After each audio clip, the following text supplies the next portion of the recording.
జరుగుతుంది. అందుకే ఏమైందంటే మీడియా అటెన్షన్ ఉండాలి, లేకపోతే దాన్ని బేస్ చేసుకొని సంపాదించుకోవాలి అన్న ఆశ. అది రెండు కోణాల్లో కూడా మేము ఆలోచన చేసుకుంటున్నామండి. ఎందుకంటే దీని వెనకాతల అంటే అతని ఇంటెన్షన్ ఏంటి? కడప నుంచి ఇక్కడికి వచ్చాడు, అతను పాస్టరే కానే కాదు.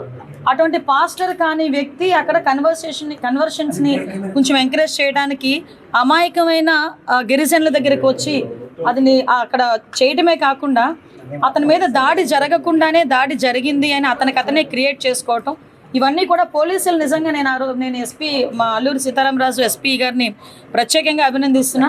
ఎందుకంటే ఇది ఎంతవరకు దారి తీయడానికి కూడా చాలా మంది ప్రయత్నం చేశారు. ఏదో అంటారు కదా, ఏదో ఇన్సిడెంట్ జరిగిన వెంటనే వచ్చి కూర్చుంటారు, దాన్ని సాల్వ్ చేయడానికి కూర్చోరు, కానీ దాని మీద ఏదో ఎలిగేషన్ చేయడానికి చూస్తారు. దాన్ని కమ్యూనల్ వైలెన్స్గా కూడా తీసుకురావడానికి చాలా మంది ప్రయత్నాలు చేశారు. ఒకటి మాత్రం నిజం, దీని వెనకాతలు ఎవరున్నారన్నది మాత్రం అతి త్వరలో మాకు తెలుస్తుంది. వాళ్ళు మాత్రం వదిలిపెట్టారు. కుట్రకోణం మేము అలాగే ఇప్పుడు కుట్రకోణం ఉంది కాబట్టే కదా, లేకపోతే అతని మీద దాడి చేయించుకొని వీడియోలు తీసుకొని ఇంకా మనిషిని అక్కడ నుంచి తీసుకొచ్చి హాస్పిటల్లో జాయిన్ చేయలేదు.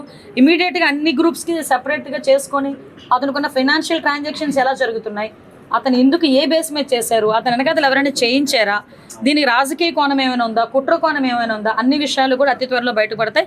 కానీ ఒకటి చెప్తున్నానండి, ఇది ఎన్డీఏ గవర్నమెంట్, గౌరవ ముఖ్యమంత్రి గారు చంద్రబాబు నాయుడు గారు ఇక్కడ ముఖ్యమంత్రి గారు, ఇలాంటి ఆటలు సాగే పరిస్థితి లేదు.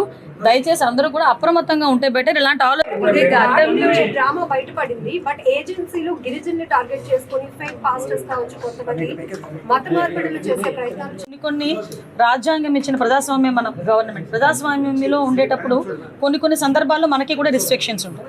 కానీ నేనేమంటానంటే అమాయకమైన గిరిజనుల్ని ఇలాంటి పాస్టర్ కాని వ్యక్తి కూడా పాస్టర్ కింద అతని మీద ఎవరైతే పాస్టర్ అని చెప్పుకుంటున్నాడో అతని మీద ఆల్రెడీ క్రిమినల్ కేసులు ఉన్నాయి. అతని ఫస్ట్ వైఫ్తో అతని గొడవలు ఉన్నాయి, సెకండ్ వైఫ్ ఇంకొక అమ్మాయిని చేసుకున్నాడు, వాళ్ళు కూడా కేసులు పెట్టారు.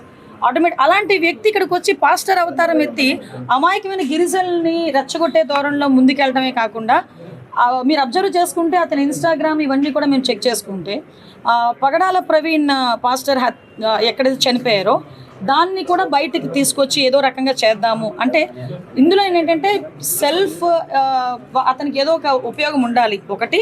నెక్స్ట్ ఇంకొకటి ఏంటంటే గవర్నమెంట్ బదనాం చేయాలన్న దృక్పథమా, లేకపోతే కుట్రకోణం ఇంకేదైనా ఉందా, అంటే కుల మతాలని రెచ్చగొట్టే పరిస్థితులు ఏదైనా ఉన్నాయా, అన్నిట్లోని కూడా మేము విచారణ చేస్తున్నాం.